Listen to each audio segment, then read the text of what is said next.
£100 provides emergency food for 2 families per month. It's easy to give. You can donate online at dec.org.uk or call the 24-hour donation line on 0370 60 60 900. If you prefer to send a cheque, please post it to the Ukraine Humanitarian Appeal, PO Box 999, London, EC 3A 3AA. To give £10 on your mobile, simply text the word crisis to 70150. Standard network charges apply for calls and you must be 16 or over. Texts are charged at the standard network rate and your £10 donation will be added to your bill. 100% of your donation goes directly to the DEC to save lives and deliver critical support where it's needed.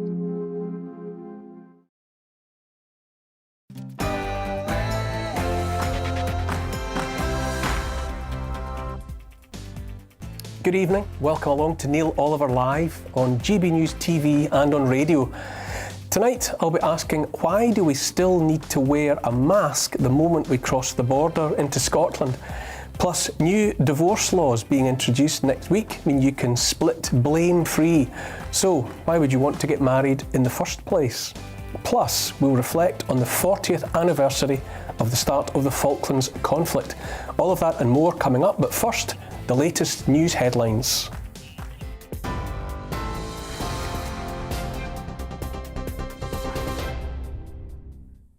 Thank you. Good evening. I'm Miranda Shunker in the GB newsroom. The Ukrainian president has accused Russian soldiers of deliberately planting landmines in the north of the country as they withdraw. The claim by Volodymyr Zelensky has not yet been independently verified. Russia's defense ministry has also not responded to the allegations. It follows an official from President Zelensky's office saying Ukrainian troops have retaken more than 30 towns or villages across the Kiev region. They are mining houses, mining equipment, even the bodies of people who were killed. There are a lot of tripwires, a lot of other dangers.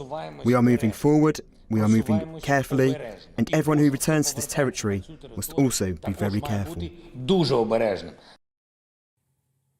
The Red Cross is attempting to carry out another evacuation in the besieged Ukrainian city of Mariupol. It follows an agreement with Russia to open 7 humanitarian corridors for civilian evacuations. Overnight, buses of refugees arrived in Zaporizhia. Some of the passengers are reported to have stood throughout the 12-hour journey due to the huge number of people trying to escape. The suspension of P&O Ferries services is being partly blamed for long queues at Dover today. 3 of the operator's vessels are berthed in the port after safety inspections. Drivers have reportedly been forced to wait for hours to board ferries. The Department for Transport says efforts are being made to minimise the disruption. A further 20 people have been arrested in Essex as climate change activists continue to block oil terminals. It takes the total number of arrests to 83 after 2 days of protests. Activists from the group Just Stop Oil are said to be against expanding UK oil and gas production. And some breaking news just in. David Warburton, the MP for Somerton and Frome, has had the Tory whip withdrawn pending an investigation into allegations about his conduct. The claims about Mr Warburton are being examined by Parliament's Independent Complaints and Grievance Scheme, and we'll bring you more on that later this evening. And today marks 40 years since Argentina invaded the Falkland Islands. 255 British soldiers died along with 650 Argentinians in the conflict after Margaret Thatcher ordered the territory to be recaptured. Boris Johnson has paid tribute to those who served and tweeted saying, "Our commitment to them is as steadfast as it was in 1982.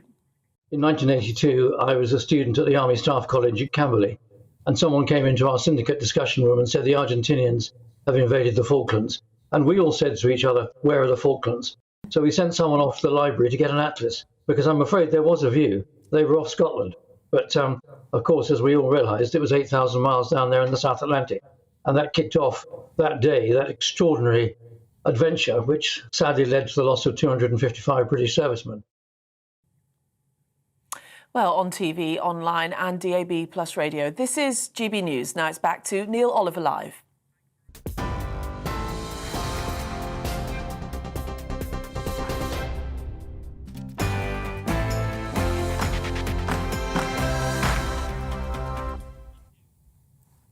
I wonder how far all of this will go. By all this, I mean the headlong push, always in the same direction, always away from the world I recognise. To me, it seems as though a pendulum is swinging, has been swinging for years now, but always and only one way, further and further from the point where I stand. I wonder too how far that pendulum can swing before it must stop and inevitably swing back the other way, and with a vengeance.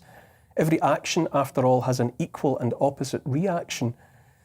To me, there seems no avoiding the conclusion that as a key part of all this, official misinformation and propaganda all over the world has been shaped to make reasonable people feel like they're simply going mad, that they have lost the ability to understand and interpret events and make decisions for themselves. Many people have felt the only option was to toe the line, even when it seemed pointless or counterproductive, even insane. The name of the game was avoiding the anger of those shouting loudest. Last week, US President Joe Biden spoke in front of millions about how, quote, there's going to be a new world order out there, end quote. New world order, 3 words that have been floating around on social media like something unpleasant that just won't flush. Hardly were the words out of the president's mouth before commentators, on his side of the line at least, were gleefully reporting his statement while somehow simultaneously offering the opinion that only the tin hat wearing swivel-eyed loons, which includes people like me apparently, had been triggered by his language. The Indy 100 website, part of The Independent, for instance, reported the story under a headline reading, "Biden mentioned the New World Order and conspiracy theorists lost it." This is no more than a clumsy attempt at a verbal sleight of hand, yet another reminder that the official line has it that only crazy people ever suspect that something somewhere might be amiss.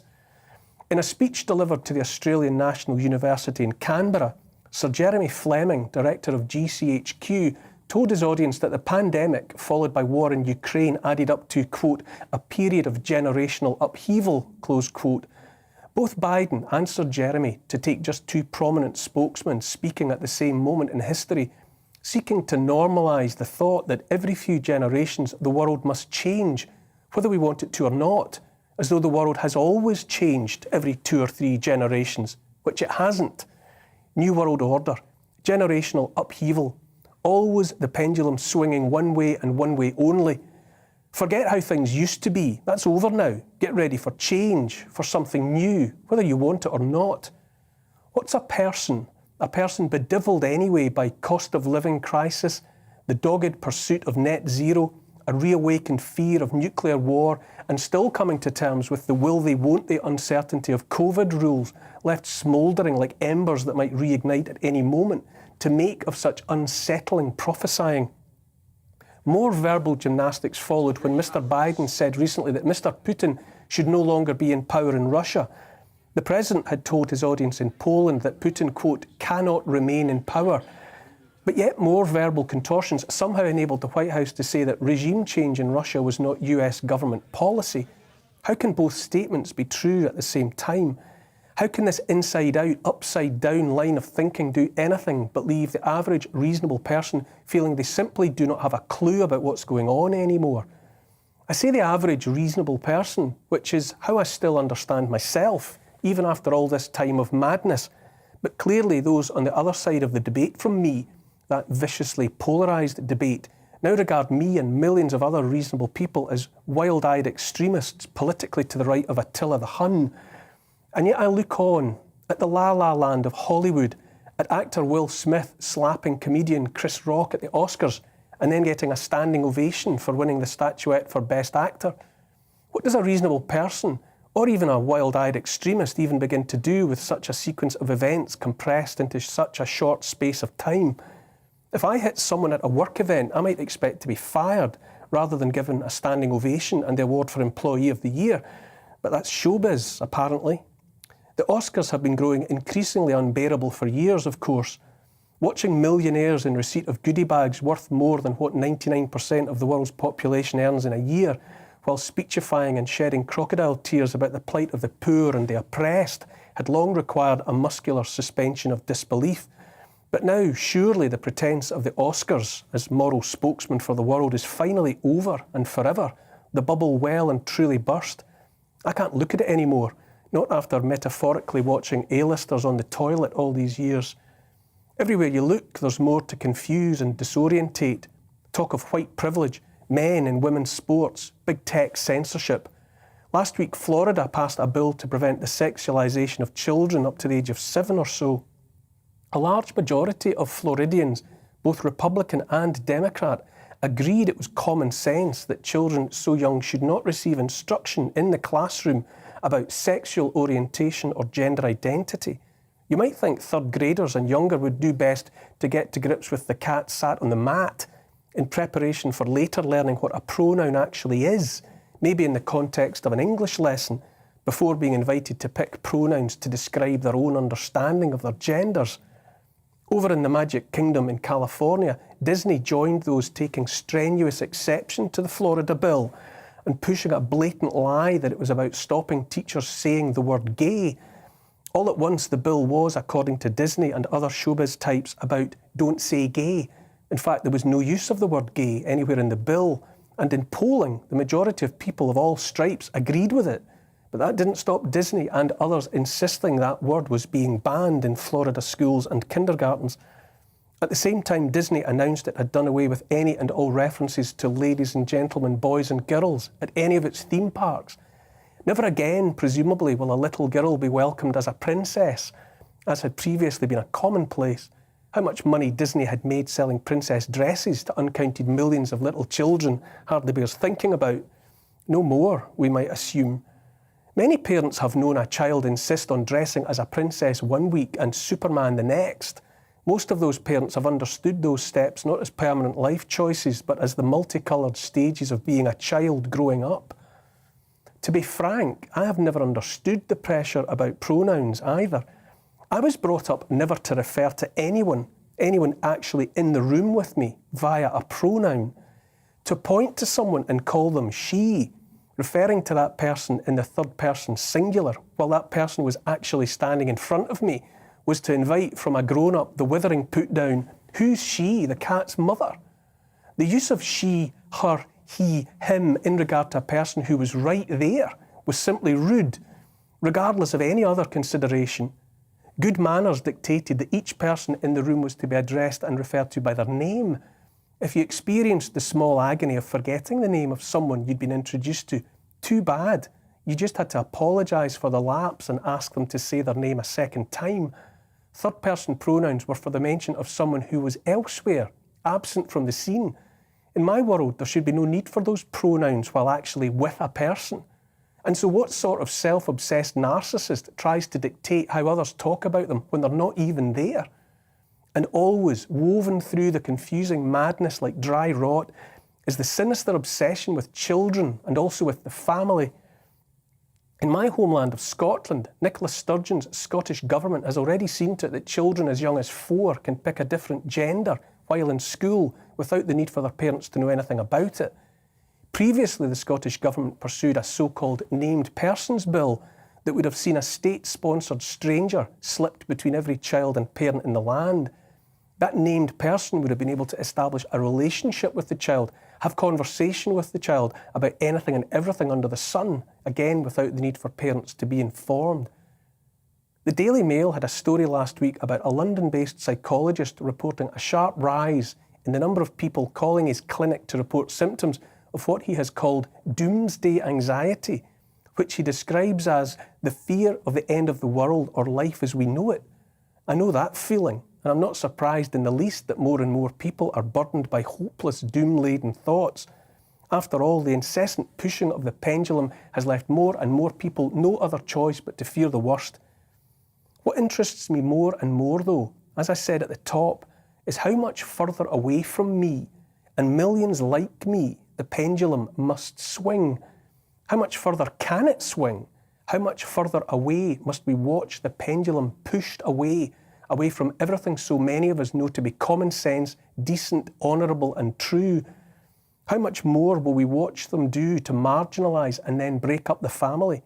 How much longer will we let our youngest children watch and listen to lectures about sex, to be encouraged to contemplate things sexual, instead of enjoying a handful of years being welcomed as boys and girls and pretending to be princesses one day and superheroes the next? However far the pendulum swings, it must and will eventually swing back the other way, faster and faster. How far will it swing then? And where will it stop?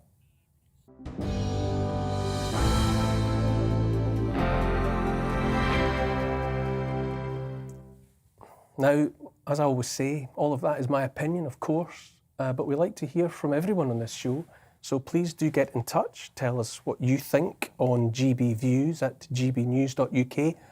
And you can tweet us as well at GB News.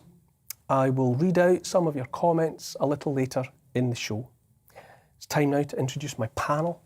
I'm joined by Madeline Grant, a familiar face on the show, Telegraph columnist and parliamentary sketch writer, and Lembit Opik, former Liberal Democrat MP, also a familiar face here. What do you think, Lembit? I feel that change, such as we've been going through so quickly, and really for quite a sustained period of time, must bounce back, or no, am I wrong? I think that under normal circumstances you'd be right. And I wonder if it's because of one thing, which I'll explain in a minute, that things are going further and further away. I feel how you do. I can't believe that we're essentially forcing children to make sexual choices that they're not even hormonally able to make. So we're creating all kinds of uncertainty, which will come back to bite society long term in the past, if only through the resentment that those children as adults will feel if they sense that they've been pushed in a certain direction. Secondly, there are some really worrying signs. All this put down you get whenever you start talking about conspiracies. I had a very, very interesting conversation with a man on Thursday who believes that there is a big conspiracy, and he was speaking about huge big companies which own competitors, Pepsi and Coca-Cola. The shares are owned by many of the same companies, and yet he looks like the outsider. Now, I think that it could be technology that's causing this. The fact that we have this continuous 24-hour news, and also that people have lost anything to believe in. So now we have new causes, and regular viewers know that I think the great demon, the great false idol, is this obsession with the doomsday scenarios you've just mentioned in your monologue. But it's now dressed up as climate change. There is no climate crisis, as far as I'm concerned. And CO2 certainly doesn't drive climate.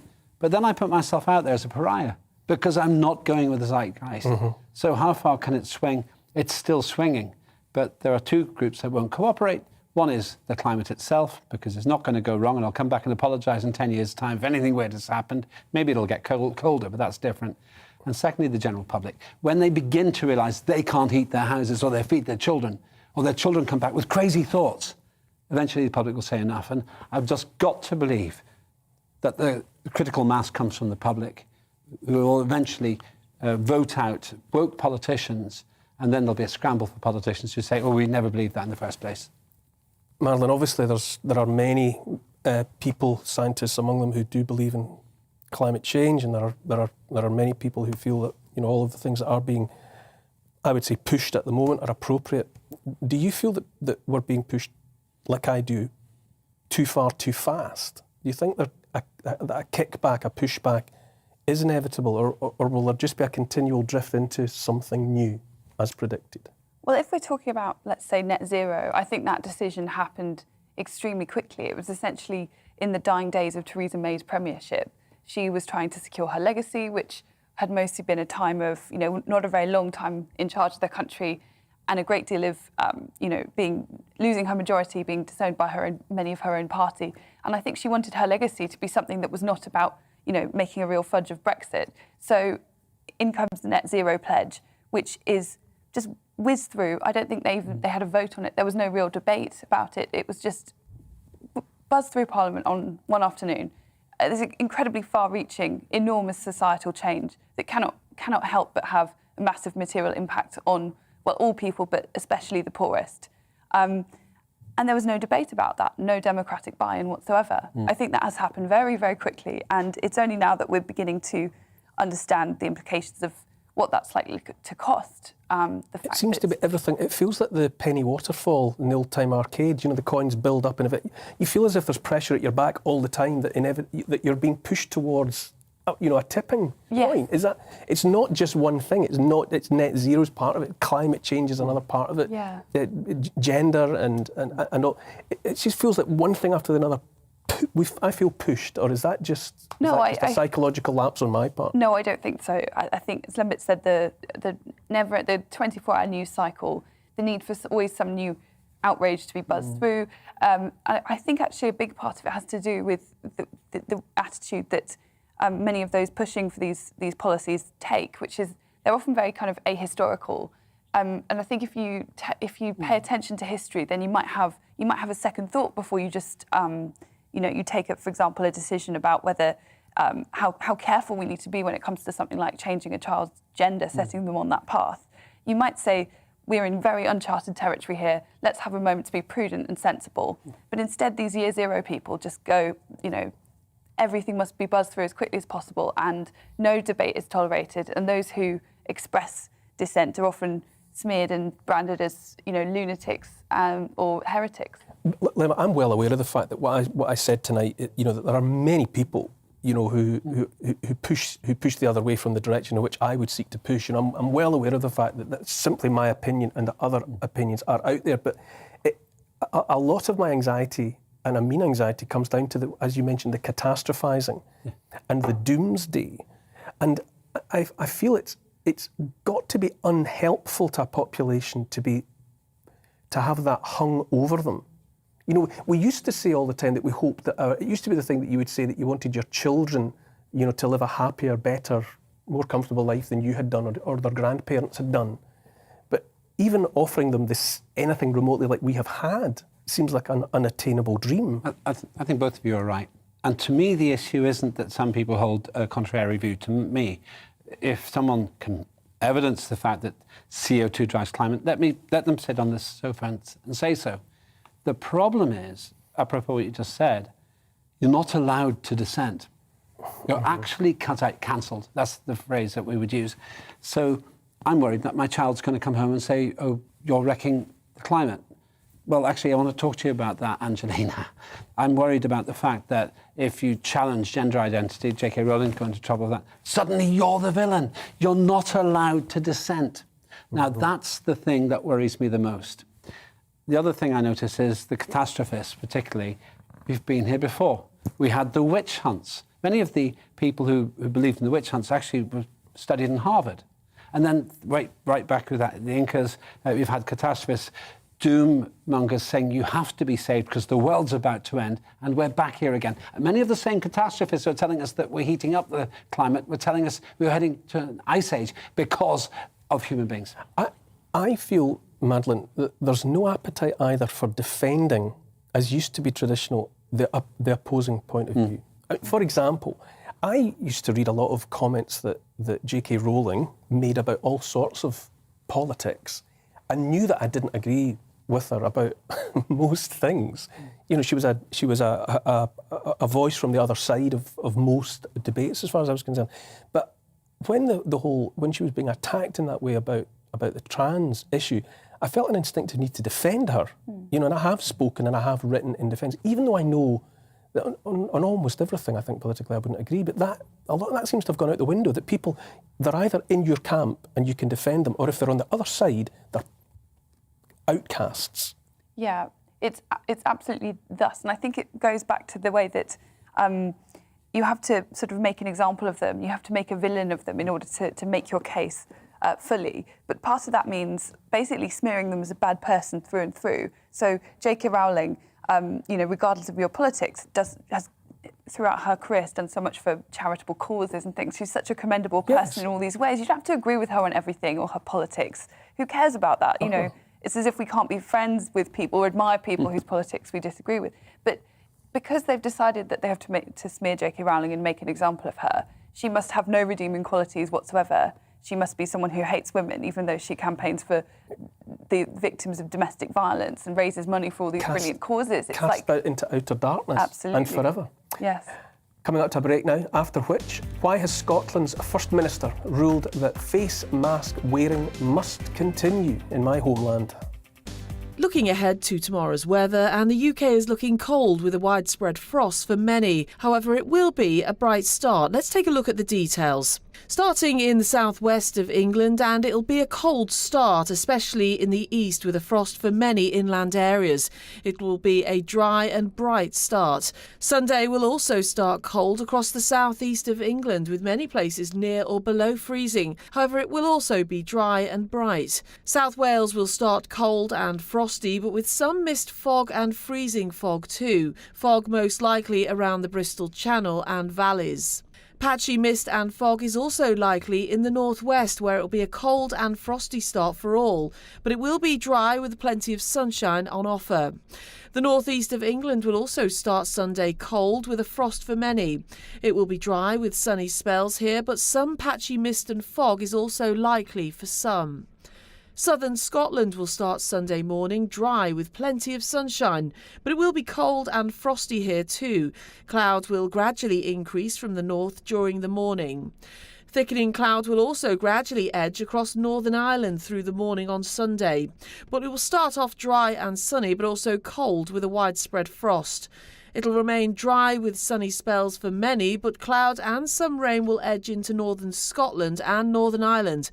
And that is how the weather is shaping up during tomorrow morning.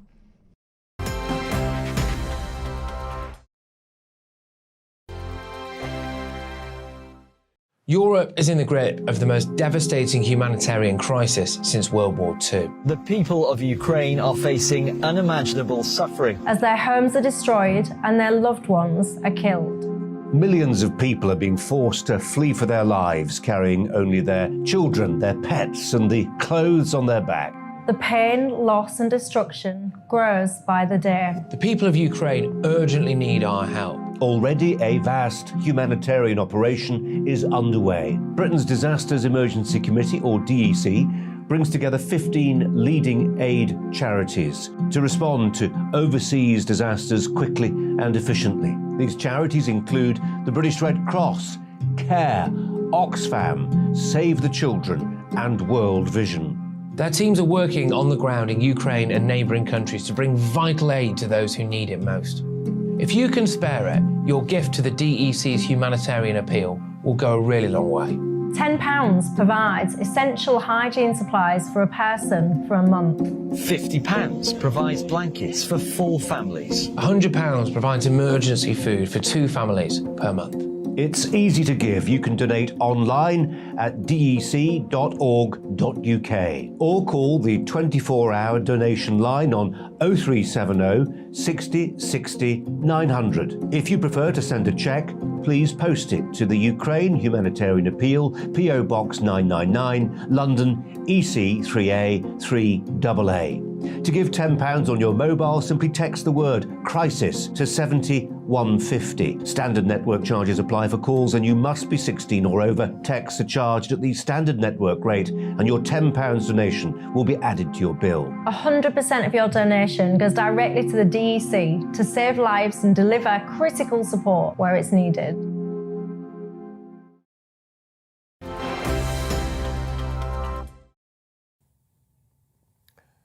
The First Minister of Scotland, Nicola Sturgeon, told MSPs this week that she had decided to delay the planned scrapping of the law on wearing face masks for the second time.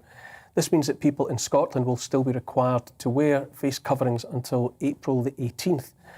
The First Minister said she'd decided to delay the planned scrapping of the law because of the rise in cases and hospitalisations from COVID. She added that the rules would be lifted on a phased basis, with those attending places of worship or weddings, civil partnerships and funerals being scrapped from Monday. Joining me now is James Bundy, who's the Director of Operations at the Freedom Declared Foundation. Good evening and welcome there, James. Thanks for joining me. Good evening, Neil. Pleasure to be on. Obviously, this is very, very close to my heart. Do you agree, first of all, with the law of enforced mask wearing in Scotland being extended? I don't. I think there's an inconsistency in the rules. So before the First Minister's announcement during the week, I was vigorously campaigning about the inconsistency of why I had to wear a face mask when I went to church, but I could go to a pub, a nightclub, or a football stadium with everyone packed in without a face mask. There was no consistency, and for a government that was saying everything is being led by the science, they couldn't prove why this was the case. And Nicola Sturgeon says it's for our safety, but yet when she was in Westminster Abbey this week for the Thanksgiving service for the Duke of Edinburgh, she didn't wear a face mask. So we were in a situation where she was telling people in Scotland that you must wear a face mask, that's the law, but when I'm down in England, I'm not going to bother. So are English churches safer than Scottish ones? That display did seem to suggest that, well, it seemed to suggest that the only interpretation you could make of it was that it was a rule that simply had to be obeyed because it was a rule, not because it had any internal, far less scientific logic. It felt very much like do as you're told and don't you worry yourself about what I'm doing, even if it's different from what I say. Yes, and when these the face mask legislation comes into force, you do hope it's because it's science-led. But the First Minister made her personal judgment that she didn't need to wear one in Westminster Abbey. So why didn't she give the people of Scotland this freedom to make this decision earlier? And because of what I can describe as a PR disaster, she has had to ease the law on face coverings for places of worship. So on Monday next week, it's no longer a legal requirement. But are churches safer than shops? Are they safer than public transport? I don't think so. So this phased out thing, I think it was just to cover her own back. It makes no sense, and she should have just eased them all at the same time. James, bear with me while I involve my guests in the studio. Madeleine, could it be said? I'm sure she would say that she's just been cautious. Well, if she truly believed that it was the cautious thing to do, then given the choice, there was no rule against her wearing a mask to Westminster Abbey, then, she could have chosen to do that. The fact that she didn't, I think, actions to speak louder than words. And I've throughout the pandemic, and in fact before the pandemic in many ways, Nicola Sturgeon gave a very strong impression, I think, of being someone who got off on power, who enjoyed imposing rules just for the sake of it, and who also, I think, used her position as head of the Scottish government to do things just because it meant being different from the way they were doing things in England. So differentiation for the sake of it. Many people felt, for example, that devolution might lead to people, more freedom, more choice, etc. But it's also led, I think, to people just pulling levers for the sake of it. And Nicola Sturgeon is the classic example. Limba, I know that you come at things from with the mind of a scientist as much as possible.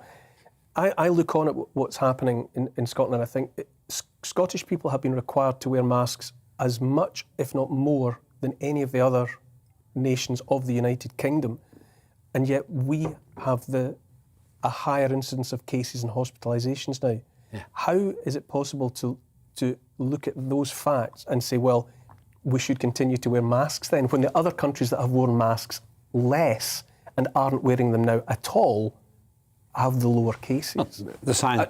It's a simple scientific answer. Is there a way you can make that work for Nicola Sturgeon? Easy. Different germs in England. They can read the signs at the border, and they said, we're not going into Scotland. The germs will stay here, and they've got worse germs in Scotland. Failing that explanation, I think Madeleine's on the money here. This is guesswork. When I was an MP, the thing that annoyed me most was guesswork, when they made a practical difference to people's lives. And I think, as James said, she's been caught out here. But there's an even simpler thing here. If she's got the data, why doesn't she share it? It's for her to say, in not more than 2 minutes, why was it okay for her to preach one thing in Scotland to the people that she's meant to be ruling and do something completely different? People hate hypocrisy.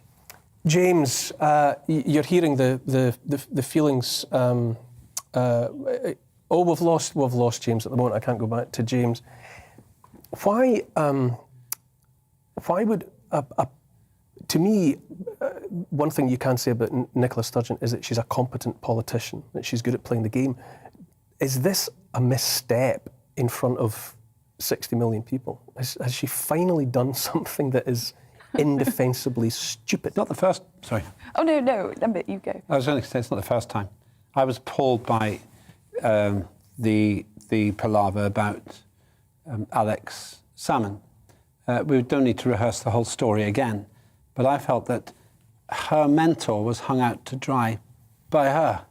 And it did look so ugly when you actually look at the whole thing that happened there. It's not her first mistake. What mystifies me is, why commit this unforced error? She's got quite a lot of support there, but people turn very, very quickly, as Boris Johnson found with Partygate, on relatively small issues. It was only one mask by one person in one English cathedral, but it does turn people against. I don't know, maybe Madeline's got a different view, but... Well, I think that's right. I mean, historically, Nicola Sturgeon has indeed been very, very good at playing the game. She's very quick on her feet, and she's a persuasive communicator. I mean, I could disagree with her on just about everything, but you do. I've spent a lot of time watching politicians speak, and she is compelling and charismatic. One of her tricks was always to, whenever a mistake happens, you say that that was the fault of the UK government, so Westminster's fault, and anything good that happens in Scotland was our doing, and we take credit for that. And they've actually been very good at devolving blame away from Scotland for historic errors, even things that are completely under their control, like the Scottish NHS and things like that. But in a way, I think the pandemic has maybe slightly changed that, because that was them really taking ownership of their specific policy on masks, on everything. And perhaps now, finally, some accountability is coming to be laid at her feet, which has just not been the case for such a long time.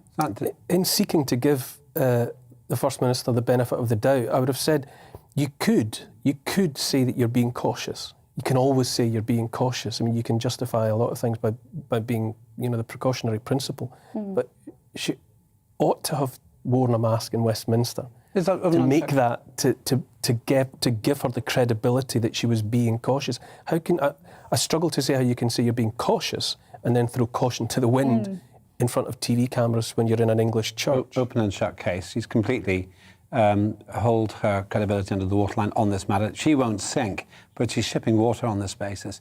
And the only other thing I'd say is, think what we've learned here is that all the doubters about masks have maybe been shown right, because, as you said earlier on, Scotland's got a really high rate, even they've got this mask in position, so that's not it. Something else is going on. And if she was a real statesperson, she'd say, number one, I made a mistake in the cathedral. Number two, we maybe made a mistake on science. I sometimes wonder, actually, when I do speculate, not to mention conspiracy theories, that they kind of have to take turns keeping as I mentioned, embers, glowing embers. Do they just have to keep, do Westminster and the devolved administrations have to keep COVID just simmering? Just keep, and if you keep masks, and then when you drop masks, something else. It feels like a concerted attempt just to not let COVID go. Well, I would say it's not by all politicians.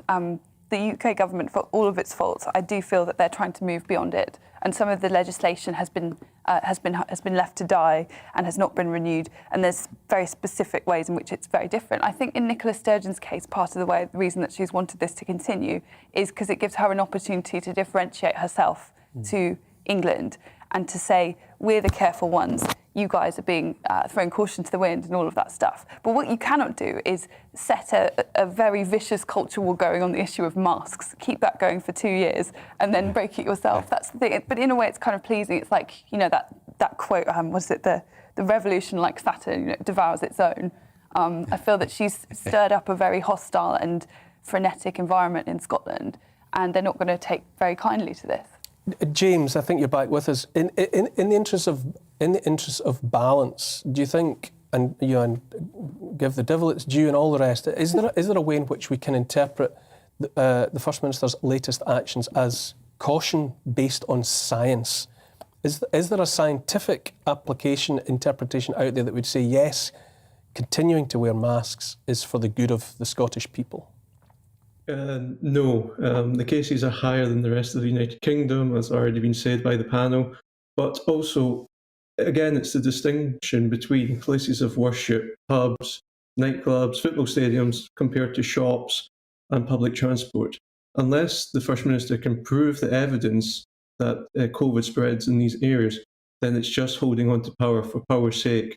And the best option would be to ease all the restrictions at the same time and give us the same liberties that the rest of the United Kingdom has. James, Bundy, thank you very much for joining us this evening. Thank you for your insights. I know that this is a topic I could ruminate on for a considerable length of time, but we must move on. After the break, find out how modern technology can help to create perfect replicas of the 2,500-year-old Elgin Marbles.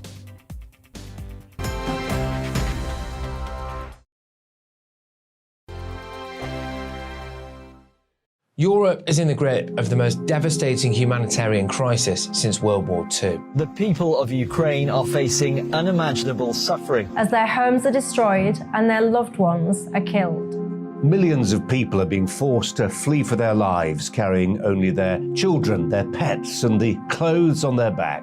The pain, loss, and destruction grows by the day. The people of Ukraine urgently need our help. Already a vast humanitarian operation is underway. Britain's Disasters Emergency Committee, or DEC, brings together 15 leading aid charities to respond to overseas disasters quickly and efficiently. These charities include the British Red Cross, CARE, Oxfam, Save the Children, and World Vision. Their teams are working on the ground in Ukraine and neighbouring countries to bring vital aid to those who need it most. If you can spare it, your gift to the DEC's humanitarian appeal will go a really long way. £10 provides essential hygiene supplies for a person for a month. £50 provides blankets for 4 families. £100 provides emergency food for 2 families per month. It's easy to give. You can donate online at dec.org.uk or call the 24-hour donation line on 0370 60 60 900. If you prefer to send a cheque, please post it to the Ukraine Humanitarian Appeal, PO Box 999, London, EC 3A 3AA.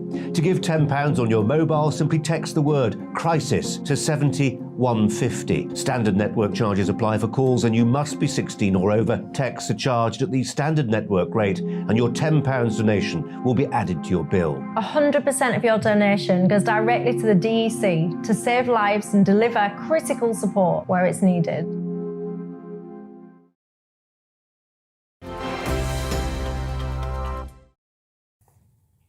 Welcome back.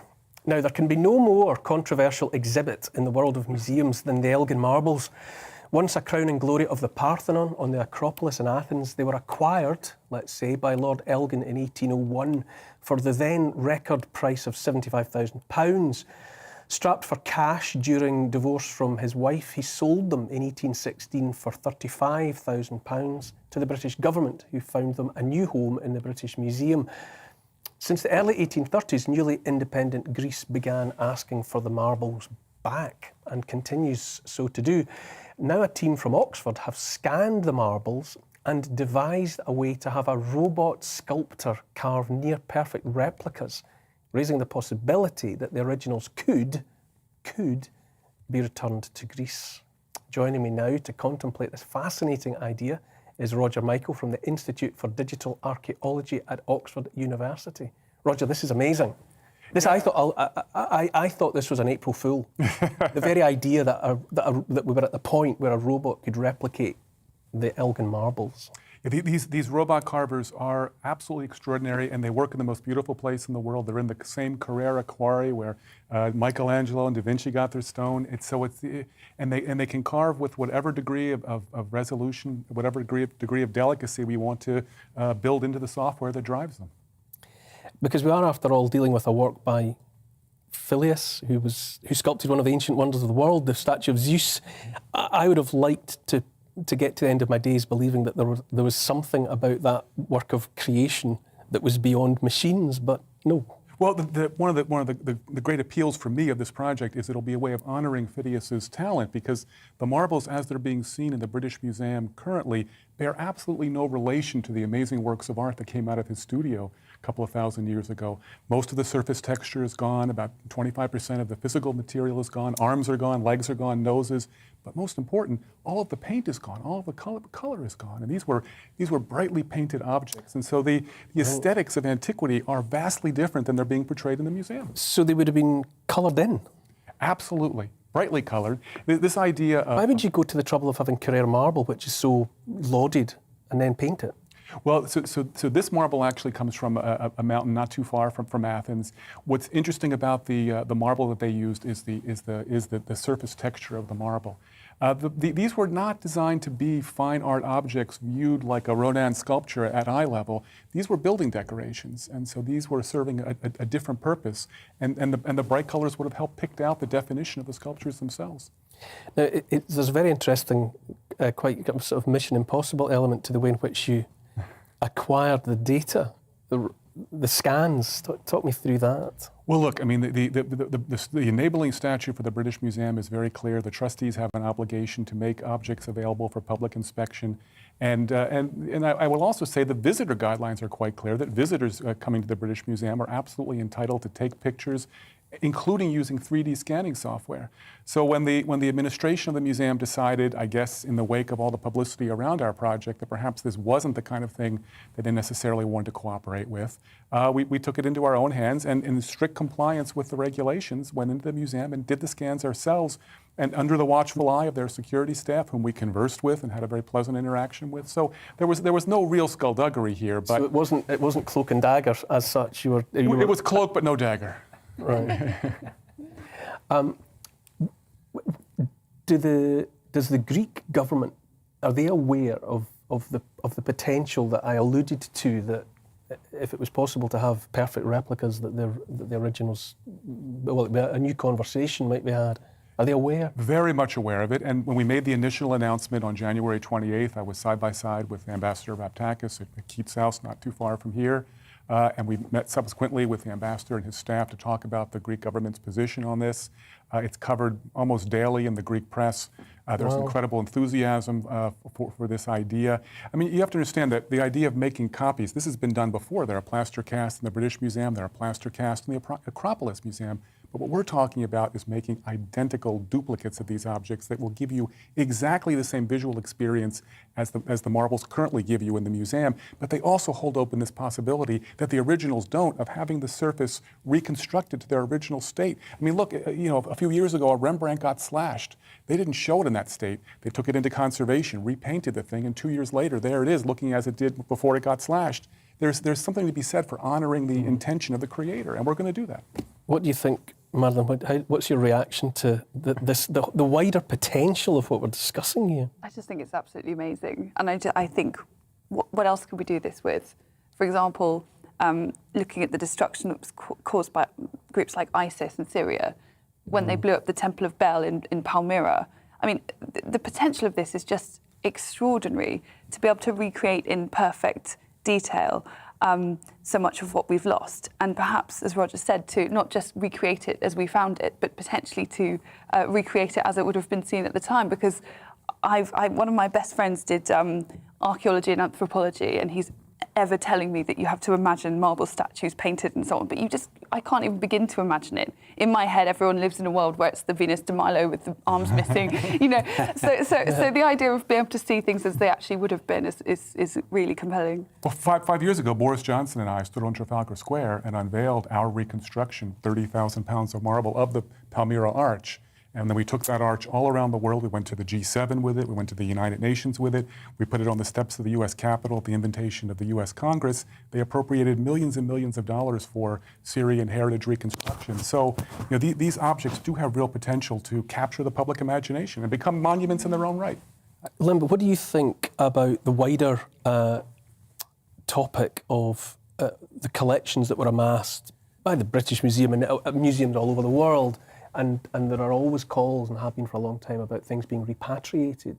Yeah, what do you think about that issue? I'm actually making a film in Greece, and inevitably we end up talking about the Elgin Marbles. They're actually indirectly featured in the film.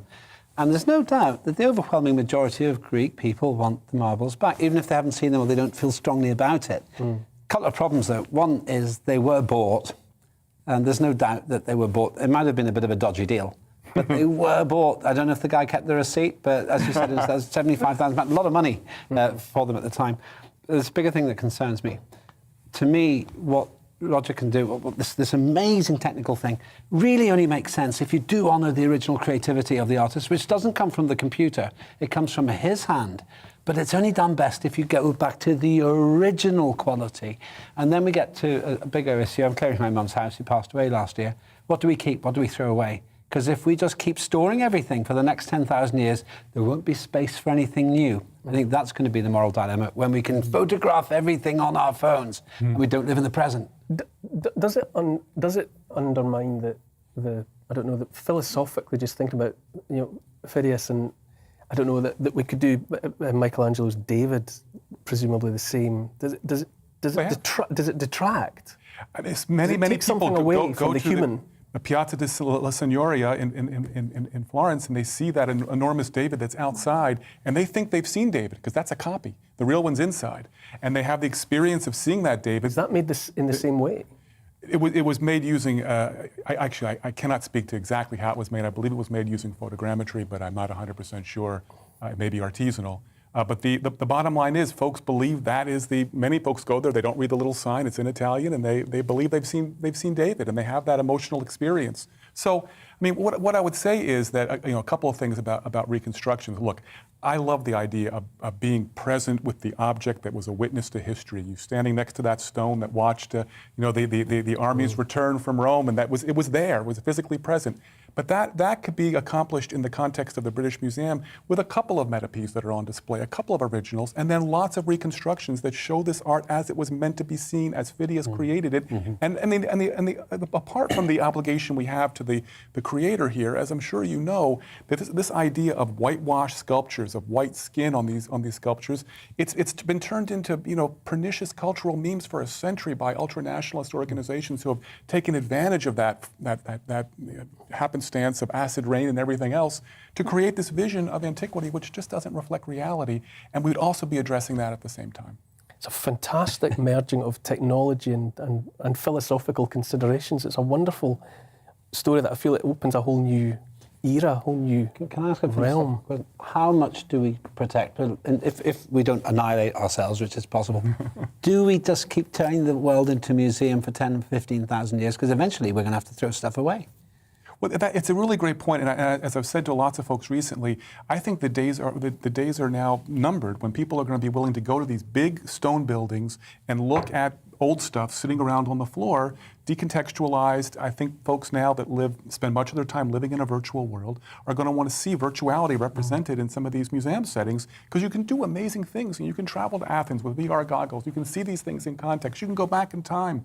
I mean, the opportunities are there, and it was very disappointing to me that the British Museum didn't even want to explore the potentialities of this. I mean, it's one thing to say, look, we'll give them all back. That's a big decision, but it's a very small decision to say, hey, let's reconstruct one of them, see what it looks like, see what the public reaction is, and we'll take it from there. And it's, again, disappointing that they were too fearful, in my opinion, to do that. It's fantastic potential. I feel as if we're just at the beginning of a whole different story.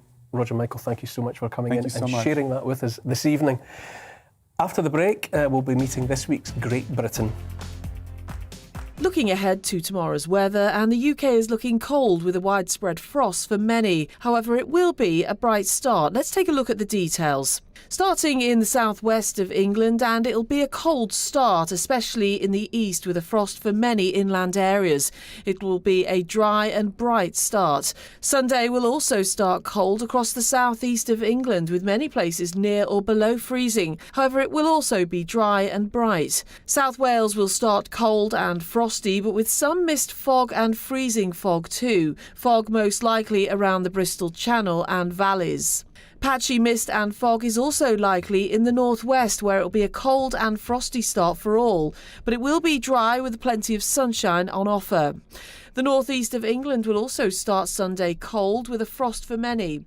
It will be dry with sunny spells here, but some patchy mist and fog is also likely for some. Southern Scotland will start Sunday morning dry with plenty of sunshine, but it will be cold and frosty here too. Clouds will gradually increase from the north during the morning. Thickening clouds will also gradually edge across Northern Ireland through the morning on Sunday. But it will start off dry and sunny, but also cold with a widespread frost. It'll remain dry with sunny spells for many, but cloud and some rain will edge into northern Scotland and Northern Ireland. And that is how the weather is shaping up during tomorrow morning.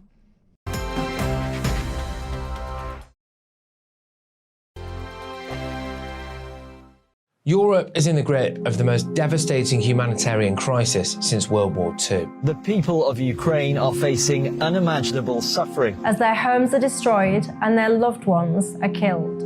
Millions of people are being forced to flee for their lives, carrying only their children, their pets, and the clothes on their back. The pain, loss and destruction grows by the day. The people of Ukraine urgently need our help. Already a vast humanitarian operation is underway. Britain's Disasters Emergency Committee, or DEC, brings together 15 leading aid charities to respond to overseas disasters quickly and efficiently. These charities include the British Red Cross, CARE, Oxfam, Save the Children, and World Vision. Their teams are working on the ground in Ukraine and neighbouring countries to bring vital aid to those who need it most. If you can spare it, your gift to the DEC's humanitarian appeal will go a really long way.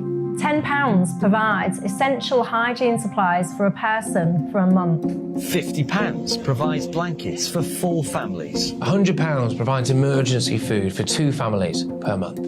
It's easy to give. You can donate online at dec.org.uk or call the 24-hour donation line on 0370 60 60 900. If you prefer to send a cheque, please post it to the Ukraine Humanitarian Appeal, PO Box 999, London, EC 3A 3AA. To give £10 on your mobile, simply text the word crisis to 70150. Standard network charges apply for calls and you must be 16 or over. Texts are charged at the standard network rate and your £10 donation will be added to your bill. 100% of your donation goes directly to the DEC to save lives and deliver critical support where it's needed.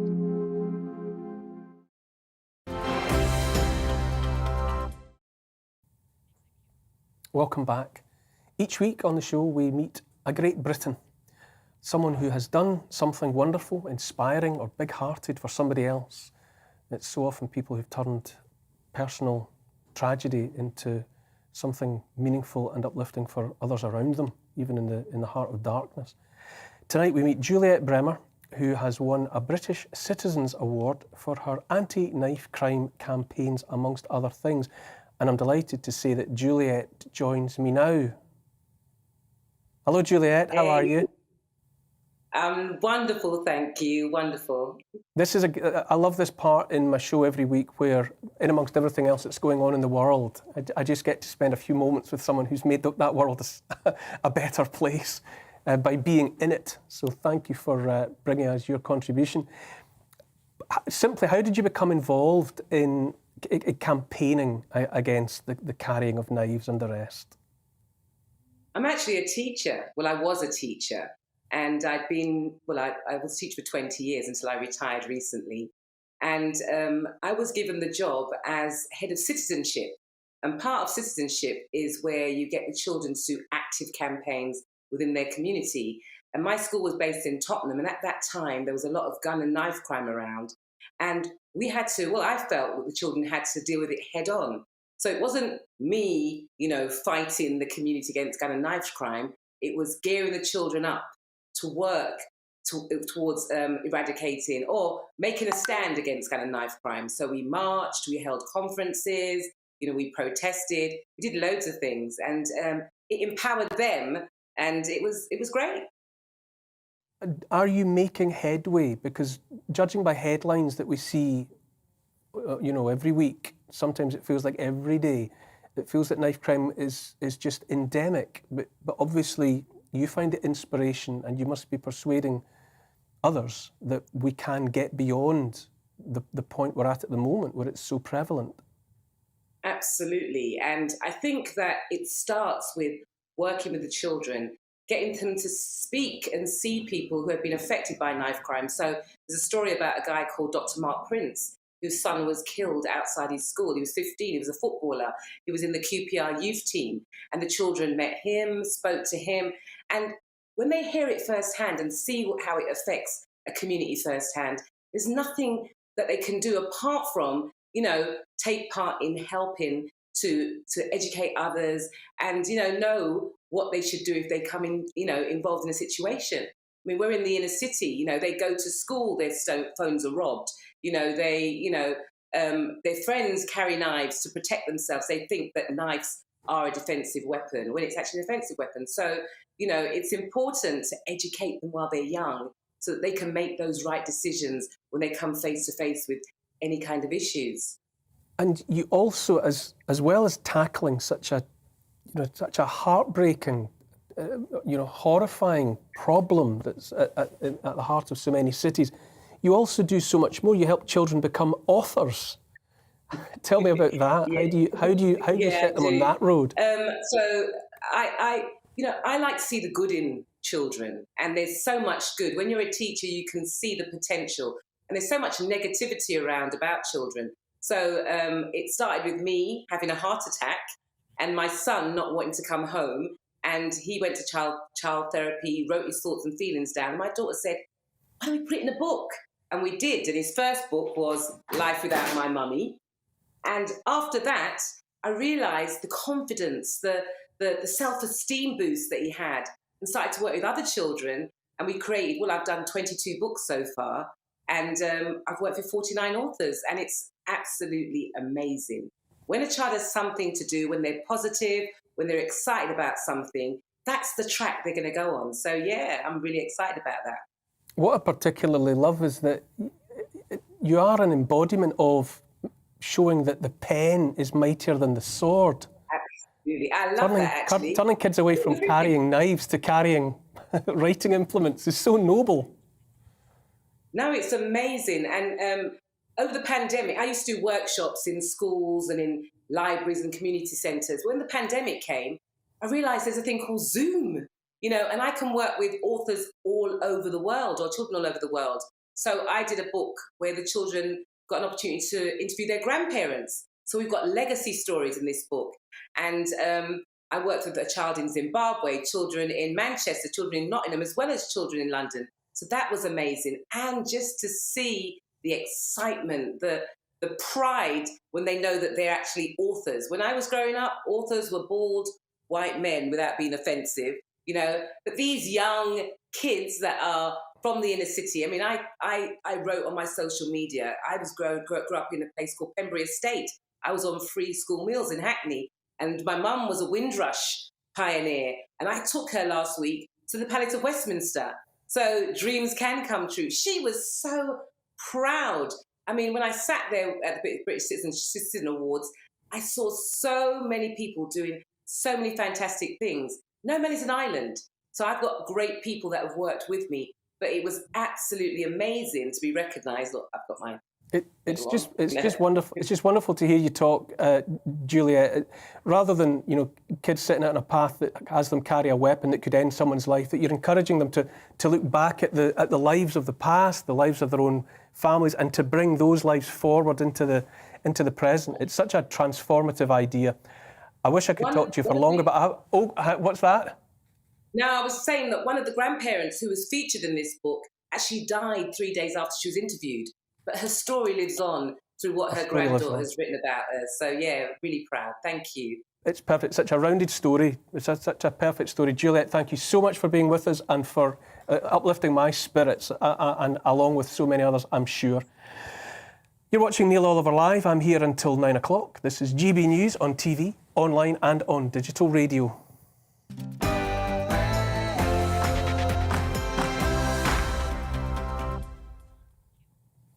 There's plenty more to come between now and 9 o'clock, but first, as always, let's get the latest news headlines from Miranda.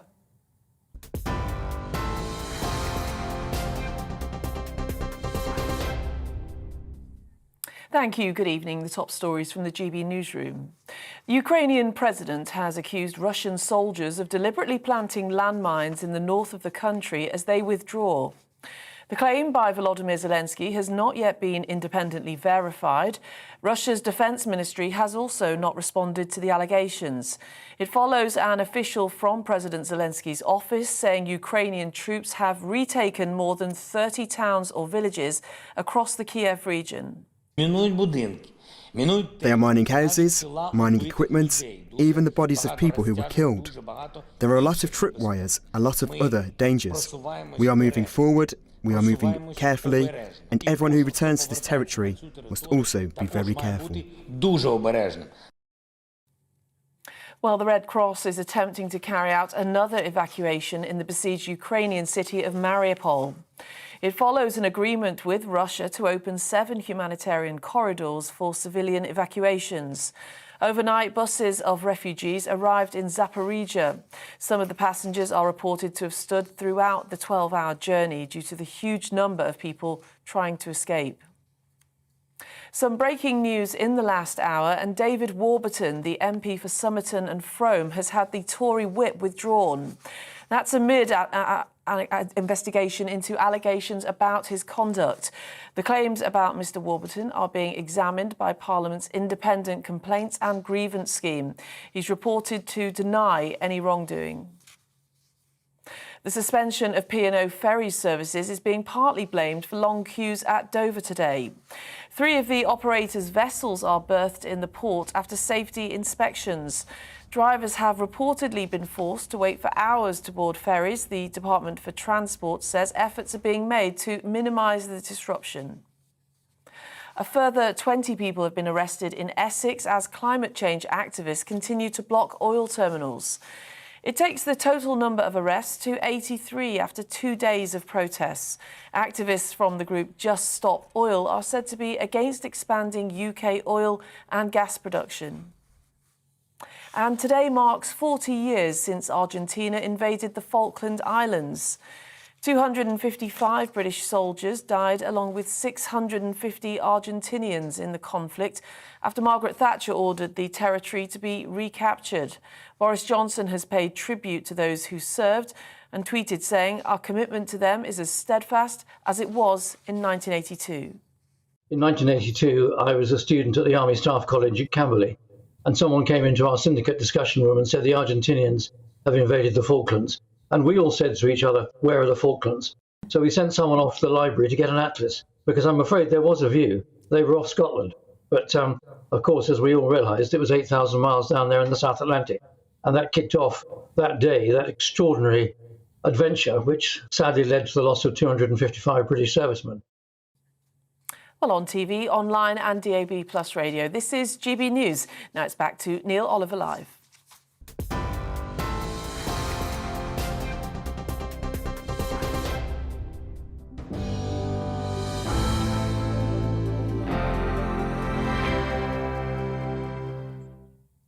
Thanks for that, Miranda. Now, a statue of an anti-slavery missionary and explorer could be taken down in Glasgow after it was alleged he worked in a mill using West Indian cotton. The monument of David Livingstone currently stands in Cathedral Square in the east of the Scottish city, but it could soon be removed after Glasgow Council identified it as one of a series of sites with links to slavery. Joining me now is Andrew Roberts, who's a historian and author. Good evening and welcome, Andrew. Thanks for joining us. Thanks very much, Neil. It's good to be on the show.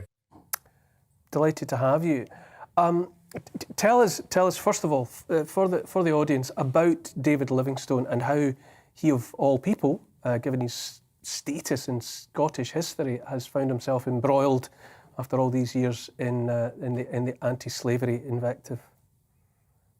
Yes, he's one of the great moral giants of the 19th century, one of the great Scots of the period. And Glasgow City Council has brought out this report in which he's named in a report entitled, I think I have it here, yes, Slavery and Atlantic Commerce. And he's criticised, get this, for having worked in a factory which he had no control over. It was owned by somebody else at the age of 10, which was when he started working there, in incredibly tough conditions, by the way. working between 6 a.m. and 8 p.m. a day, 14-hour day. But because he was working on cotton that had been picked in the West Indies by slaves, he was born in 1813, while slavery was still legal in the West Indies. He, for some reason, is being criticised, even though he was one of the great abolitionists, one of the leading people who fought for the abolition of slavery. And he gave his life, effectively, in terms of the toll it took upon him in trying to transform Africa for the betterment of people of African countries, did he not? It seems absolutely inconceivable that he would be targeted in this way. And he's hugely admired in Africa. There are schools named after him. There are towns named after him. There are plaques put up to him in Malawi and Tanzania and Botswana and Kenya and Zambia. But the only place he is not honoured is in his own home town of Glasgow. Given who David Livingstone was and what he still stands for in terms of being an anti-slavery missionary and all that he sought to do for the betterment of people on the African continent, is it possible to suggest or to discern another motive why he would be being targeted in this way? Well, this is, of course, very interesting, all to do with the woke culture. This is in many ways the sort of furthest it's got. Although I noticed, of course, that last year the National Trust also mentioned Churchill in a report that it had on colonialism and slavery, even though Winston Churchill also fought against slavery. I think that the best person to ask about this is Professor Doug Stokes of University of Exeter, and he has tied it in very much with what he calls the seeming endless virtue signalling of our cultural and political institutions. I think that's really the explanation for this. It's certainly not a historical explanation. It's not evidence-based, and it's not logical, frankly. Andrew, I'd like to involve my guests in the studio with me. Madeleine, I don't know about you, but this sounds to me like if you're in the business of bringing down people on the grounds that they were involved in slavery, this feels like clutching at straws. It's just perverse and shocking. I mean, the idea that, as you pointed out, that the idea that a 10-year-old working in a mill somehow bears more responsibility for the goods that they are manufacturing and the provenance of those goods is just beyond extraordinary. It's perhaps the most flagrant example we've had, but it's been, I think, sort of edging ever closer to this. So in a way, it's not surprising, and there may be some more kind of through the looking glass type moments. But when you think of also of how the way that David Livingstone helped shape public opinion of the time, writing so movingly of the horror and the suffering of people who were involved in slavery in Africa, that had a huge effect on public opinion back in Britain as well. So he did a great deal to bring us closer to the age of enlightenment that we're in. And the great irony is that the people who are doing this, they feel that they are now the enlightened ones. Careful with you, Mike. Lemba, are we? Is this if we're going to target? If Glasgow Council is going to target David Livingstone, about whom we've heard so much this evening, are we reaching the end of the line for those who are looking for targets? This is just the beginning. The problem we've got is we've reached the end of the line for many people about things that are really worth campaigning for, as Livingstone did. Why not go for Robert Owen? I know a lot about him. I did a series about him. He essentially created the cooperative movement, very big-hearted person. He still had people who were younger than today's legal working age. Let's punish him for not getting it right in today's contemporary terminology. The issue we've got is we're judging the past according to present day and fashion-orientated values. So in 100 years' time, when they watch this, we've probably used some language which is going to be offensive in 21-22, and then we'll be cancelled. The statue, which will inevitably be of you outside these studios, Mr. Oliver, will be pulled down. That's what I think is going wrong. We're trying to rewrite history. It used to be called airbrushing people out. And that means you forget the lessons of history, which is far more dangerous than recognising them. Andrew, is this actually going to happen? As I understand it, this is just something that's being proposed or discussed. If you were a betting man, how likely would you think it is that David Livingstone's statue will be removed from its plinth?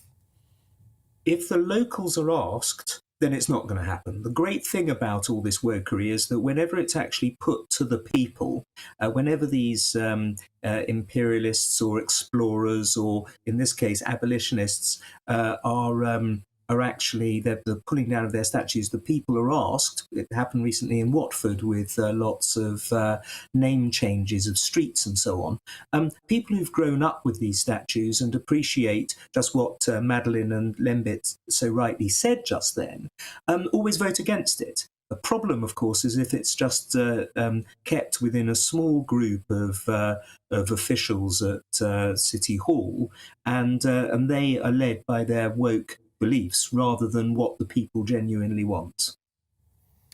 Historian Andrew Roberts, thank you so much for being with us this evening and helping us, better to understand at least what it is that's being suggested by Glasgow Council, and we will hopefully hear that a resolution has been reached that doesn't involve the removal of that statue.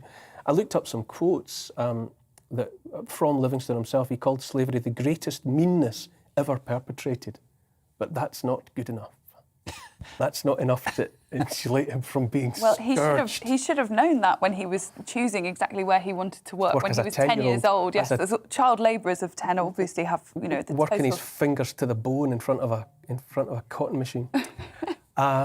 Moving on. Probably best. The cost of living continues to rise, so keeping our food costs under control is essential. But farms are now under real pressure. And some in the industry are predicting they will be out of business by the end of the year.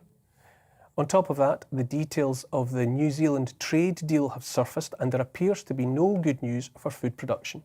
Here now is GBNews Northern Ireland reporter Dougie Beattie. Farming in all parts of the UK is under real pressure, and the newly published New Zealand trade deal is putting further stress on our food producers. The Ulster's Farmers Union President Victor Chestnut says prices must rise. The rising costs inside agriculture are at a rate that nobody has ever seen anything half approaching this. They're astronomical. We just do not know.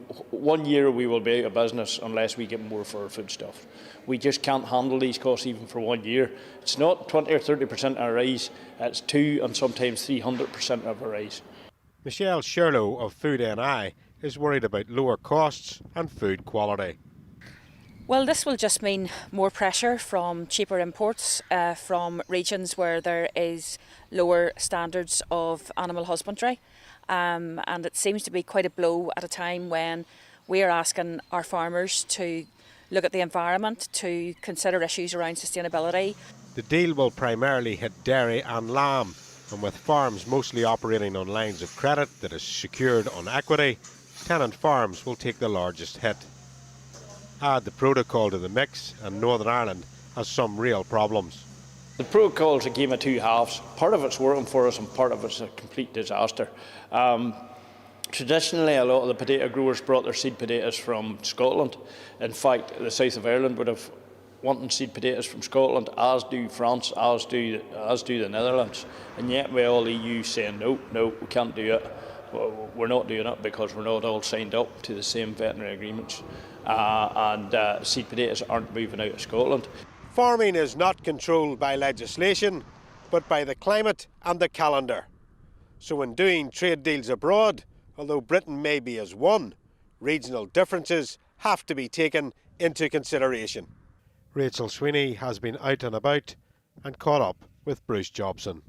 Here in Northumberland, there are more sheep than there are people.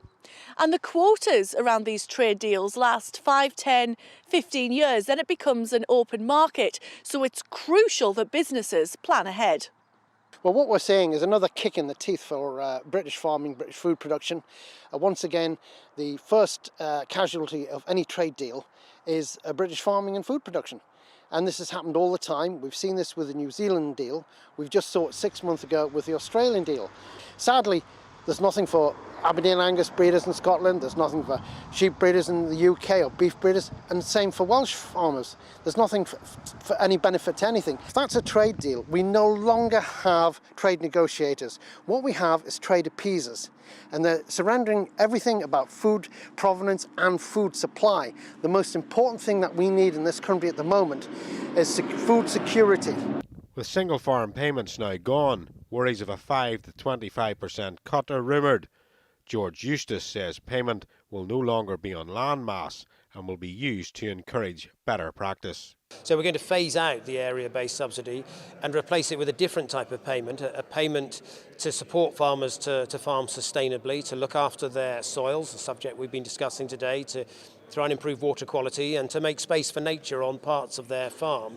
And I think that's a much more coherent approach to reward farmers for the things you want them to do, rather than reward them just for owning land. Dougie Beattie, GB News, out on the farm. Thank you for that, Dougie. It's a break again, after which changes to the divorce laws in England next week mean you can get unhitched for no reason at all. So I ask, why would you want to get married in the first place? All of that after the break.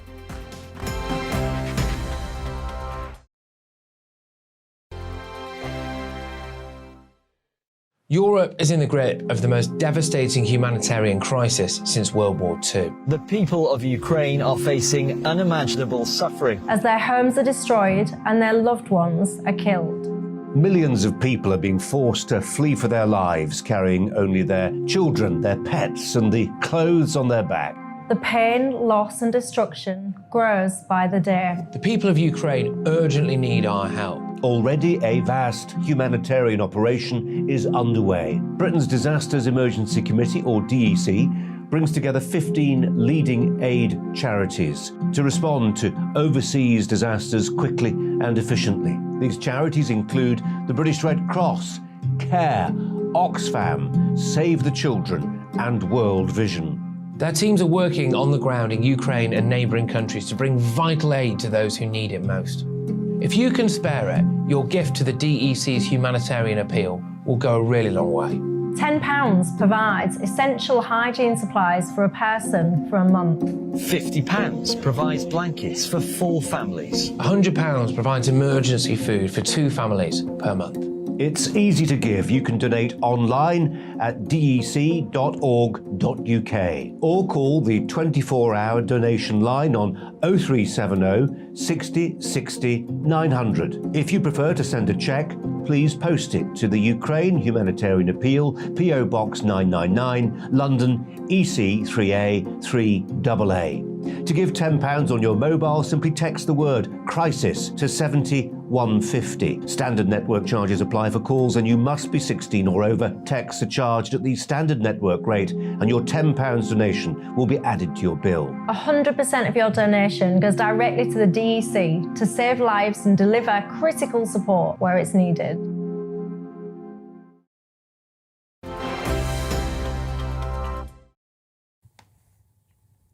Welcome back.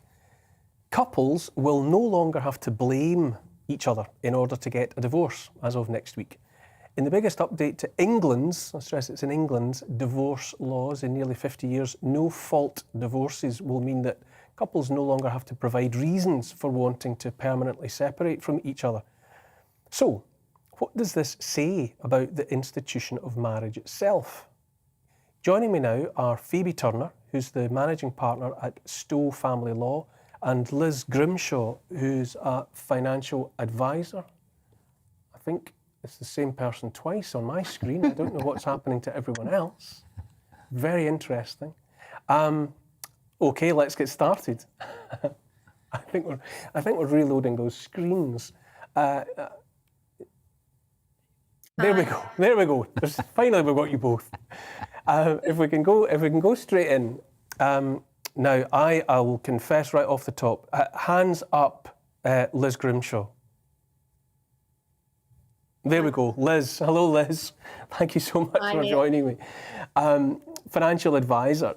Liz, if divorce is to be made so easy, I ask, what is the point in getting married in the first place? Why bother? I think that's a difficult question, Neil. People get married because they want to. Making it easier doesn't necessarily mean that there will be more divorces. There might be an initial influx or a few more people that have been waiting, but from my perspective, I'm not sure that we'll see the steep rise that people are thinking of. But Phoebe's in the legal profession, and she may have a different opinion. Phoebe, it just seems to me almost an existential question. Rather than making divorce so easy, why would people get married if built into it right before the words are out of your mouth is the notion that you can walk away from that contract for absolutely no reason? It seems to make getting married a very flimsy and ephemeral thought. I think I'm obliged to say people still get married for love. It's social pressure, traditional family pressure. It's kind of what people grow up thinking that that's what they want to do. And I think just because it might be more easy to get divorced, it's not going to stop people getting married, I don't think. I think people are always going to want to get married. I think it's still very aspirational for people. Has the appetite for this come from the public, or is it coming from the legal profession? Is that, where has this idea come from, this no-fault divorce? I think it's coming from both the public and the legal profession. The legal profession have been campaigning for this. I don't know a single family lawyer who doesn't want this to happen. Because if we stop blaming people in the marriage, it's going to take out the hostility, take out the nastiness of divorce, we hope. So then that any financial or children issues stemming from the divorce can be done in a much more amicable and grown-up fashion. Because the world's progressed over the last 50 years, but the law hasn't. So hopefully now we've got this new law 50 years later, it's kind of caught up with today's social mores. Liz, to come back to you, I must admit, when I first ran across this story, maybe I'm suspicious, but my first consideration was, how are your finances protected? People get married, and there's this sort of assumption that if things are to break down, there will be a sharing of the spoils of that war. How do you protect yourself going into a marriage if, hypothetically, someone could, for no reason that they have to demonstrate, walk away from the marriage and presumably be entitled to a share of the estate? Will it? I suppose what I'm getting at, does it necessitate a kind of legally binding prenup for everyone getting married to protect them? Possibly, and everybody's situation is different, but possibly we may see a rise in prenups and financial agreements done in place prior to marriage, so that can be so people's finances can be protected, particularly if there's potentially more financial stability on one side than on the other.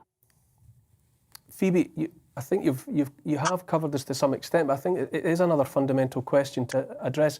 Is the law right to do this? I hear what you're saying, that the legal profession and people there's an appetite there, but is it right, to take a contract and an institution that's thousands of years old and make it so throwaway? Is this a healthy progression? I don't think it's throwaway.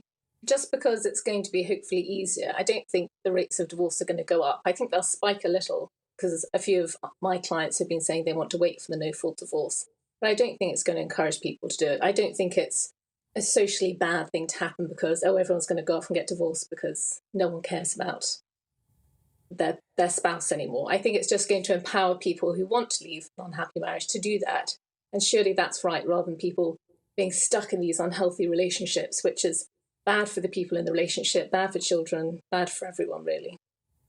Bear with me while I open this up to my guests in the studio, Liz and Phoebe.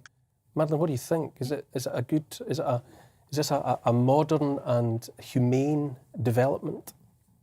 Well, it's an area that I don't know enough about what this specific change involves, but I'm inherently a bit wary of things that make it easier for people to get divorced, or for it to be that bit more attractive. It certainly is something that people need to consider very carefully. I know couples who've separated for a bit and then reconciled, and I worry that having something where it can be potentially that much quicker and easier to do it. People who might have reconciled, have figured things out, will make that decision quickly. And all the terrible implications that can have of a marriage breakdown for children, for society. So I guess I'd need to know a little more about specifically what it does. I mean, how easy are we talking here? I think that would sort of play a part in my view on things. I think over to you with that one, Phoebe. What are the specifics? What exactly will these changes mean in effect? I don't think it's going to make it that easy. It's still going to take a good 6 to 9 months to get done. And there's a cooling off period of 20 weeks plus. So people can still start the process and think, actually, it's not right. We've reconciled and we want to stop it. So while we say it's easier, it's not that it's necessarily quicker. It's just that it's done in a more friendly way. At the moment, without the no-fault divorce, we're in a situation where you have to blame someone. So you have to set out in a divorce petition, the reason I want to divorce this person is because of X, Y, Z. And that can be quite inflammatory and sets things off to a very negative start. So it's easier in that it's just nicer and friendly. It's not that it's, oh, right, let's get divorced. A week later, you're divorced. It's not like that. It's still a long time. Which age group, I suppose, which part of the married demographic would you expect this to be most appealing to? You know, is it more likely to be people who've been married for a long time, or is it? It seems to me that it might cause a spike in people who've been married a very short time, had a wake up about what being married is actually like, and bail on the whole idea 18 months in. I don't think so. I personally don't see that many short marriages. They're usually longer marriages that end up in a divorce. I think lots of people now live together before they get married. So they've kind of tried before they've bought the marriage. So often that creates for a much more stable relationship and a longer relationship. So I don't think we're going to see a spike of shorter marriages. Lynn, but what do you make of this? Am I just being Victorian dad here? If marriage is to mean anything, then it's got to be different to being in just a relationship with someone. I've never got past being engaged. I have to declare an interest, but those engagements are pretty much what this marriage sounds like. I went into the engagements ended for different reasons, and that was it. Now, had I been married in any of the 3 times this has happened, then maybe it would have been a little bit different. Here's my view. If you can leave without blame, you have to leave without a check.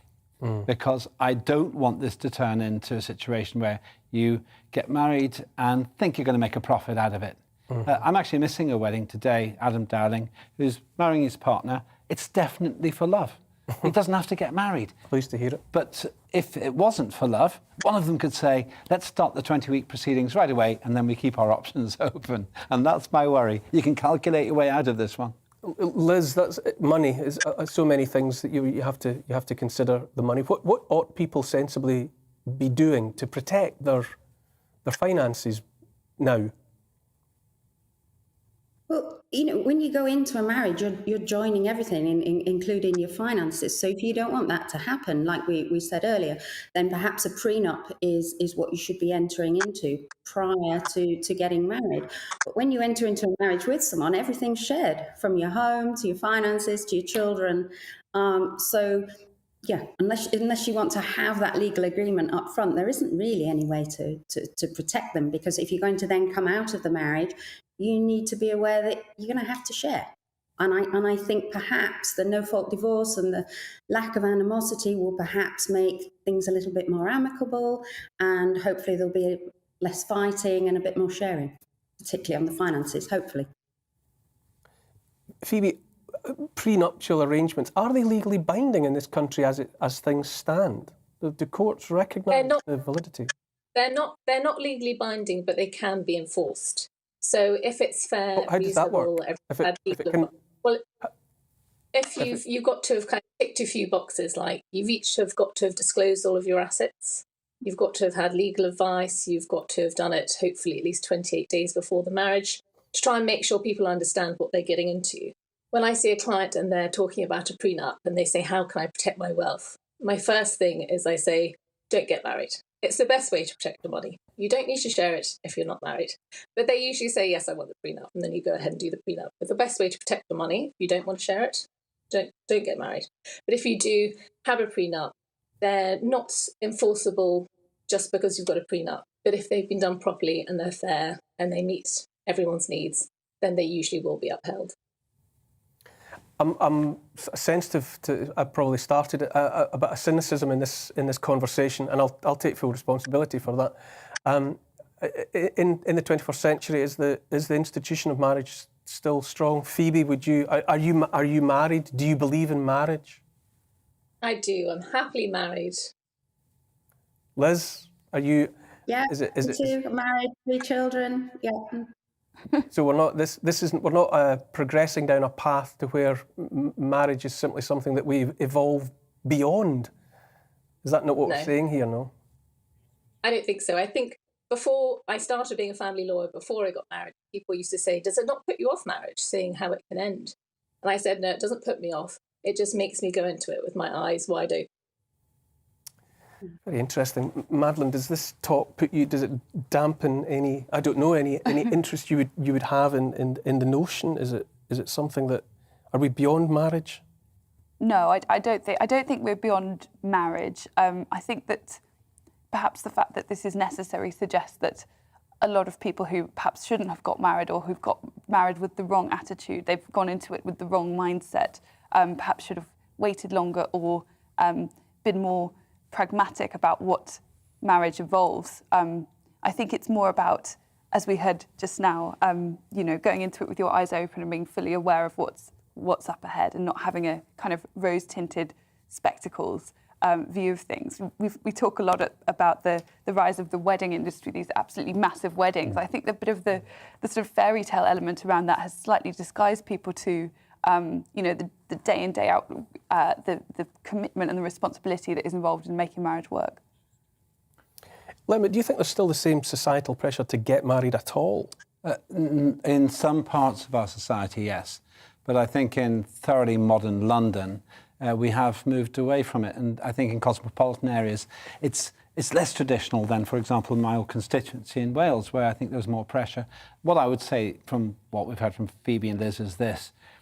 For a large proportion of people who get married, it's only going to be for a while, and they'll stop their marriage sooner. But for a small proportion of people, it's still for a lifetime, and this won't make any difference. And I think you're probably one of the people who's blessed to be there for the whole run. But I will just say one thing about the cosmopolitan people who are more cavalier about marriage. What I find hilarious is that often they get married. They understand that marriage is a great institution that works. They have stable families, and yet they will often be quite dismissive of the benefits that marriage has for other people. But they themselves are. Yes. It's a very interesting topic. It's a very interesting development. Phoebe Turner and Liz Grimshaw, thank you both for joining me this evening. I personally think that it should be, you make it easy to get divorced, but it should be practically impossible to get permission to get married. That would turn things on its head. Be having them begging for marriage. Coming up after the break, we'll reflect on the Falklands War, 40 years to the day since the conflict began.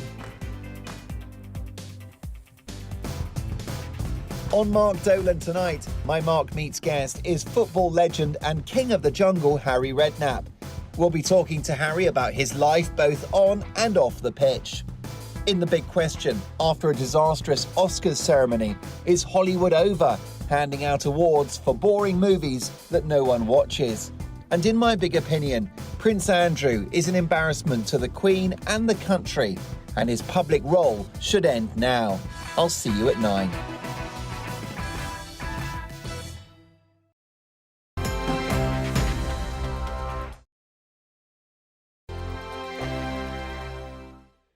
Europe is in the grip of the most devastating humanitarian crisis since World War II. The people of Ukraine are facing unimaginable suffering as their homes are destroyed and their loved ones are killed.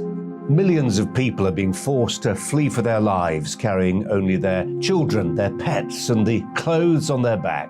The pain, loss and destruction grows by the day. The people of Ukraine urgently need our help. Already a vast humanitarian operation is underway. Britain's Disasters Emergency Committee, or DEC, brings together 15 leading aid charities to respond to overseas disasters quickly and efficiently. These charities include the British Red Cross, CARE, Oxfam, Save the Children, and world vision.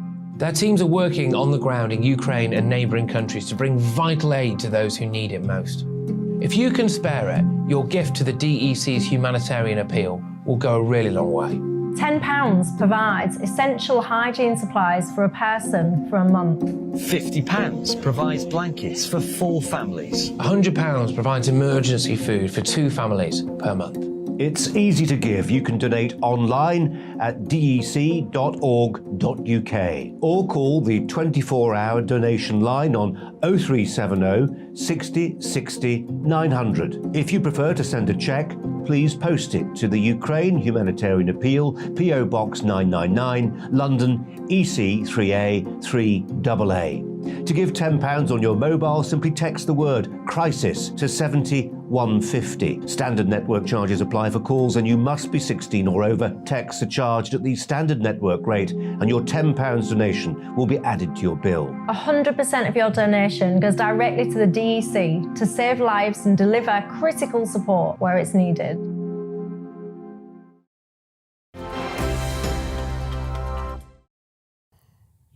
Welcome back. Today marks the 40th anniversary of the start of the Falklands War. On the 2nd of April 1982, Argentinian forces invaded the British overseas territory.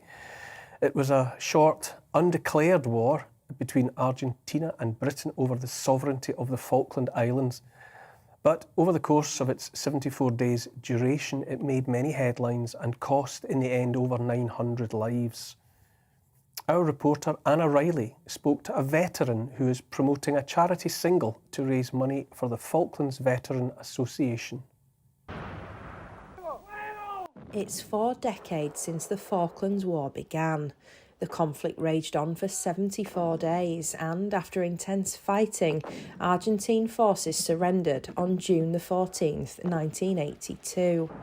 Huge losses were incurred. 255 British military personnel, 3 Falkland Islanders and 649 Argentine military personnel died. Sean Lloyd served as a chef in the Royal Navy and worked on HMS Endurance when the Falklands War broke out.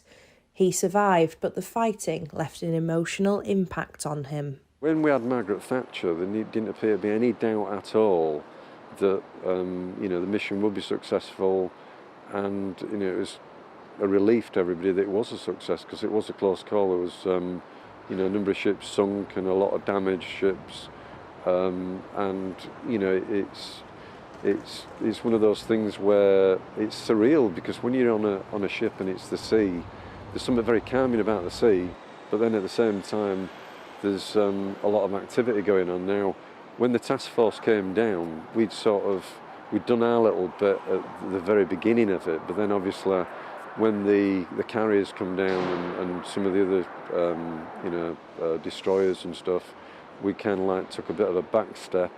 But it was a close call, because Santa Fe submarine very nearly could have sunk HMS Endurance, and I could have been a casualty myself. With the ongoing Russian invasion of Ukraine, Sean believes it's important now, more than ever, to learn from the lessons of war. The sad thing with the human condition is that man makes the same mistakes, and if you don't learn from those mistakes and lid on it, and basically have tolerance and respect for others, you find yourself in conflict.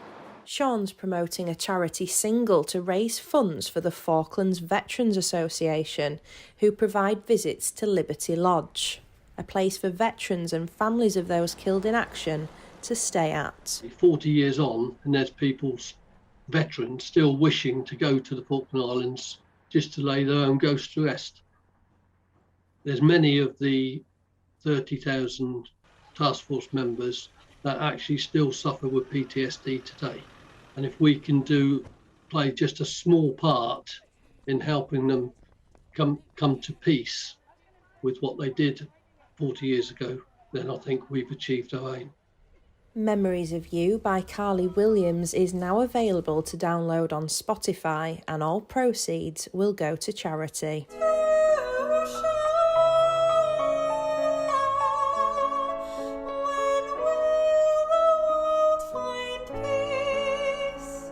Anna Riley, GB News, Leeds.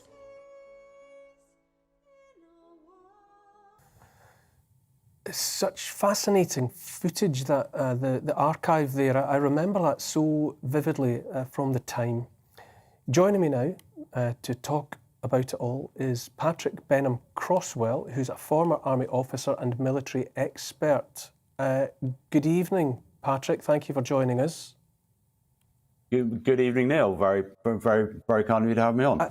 I find the thought of the passage of 40 years hard to take. As I'm saying, my memories of it all are so pin sharp. But having said that, quite simply, I suppose, what lessons should we have learned from the Falklands War? I think we learned a lot of them. I mean, it's worth recapping. No one thought this war was going to happen, and then one day, General Galtieri effectively parked his tanks on Her Majesty's real estate.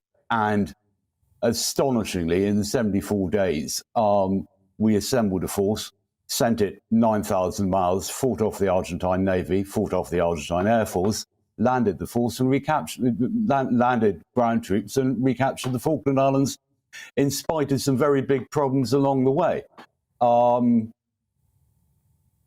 Life's not about glorifying war in any way, shape or form, but it is worth remembering what happens when politicians and diplomacy and intelligence fail, and that some of the damage done lasts for the participant's lifetime.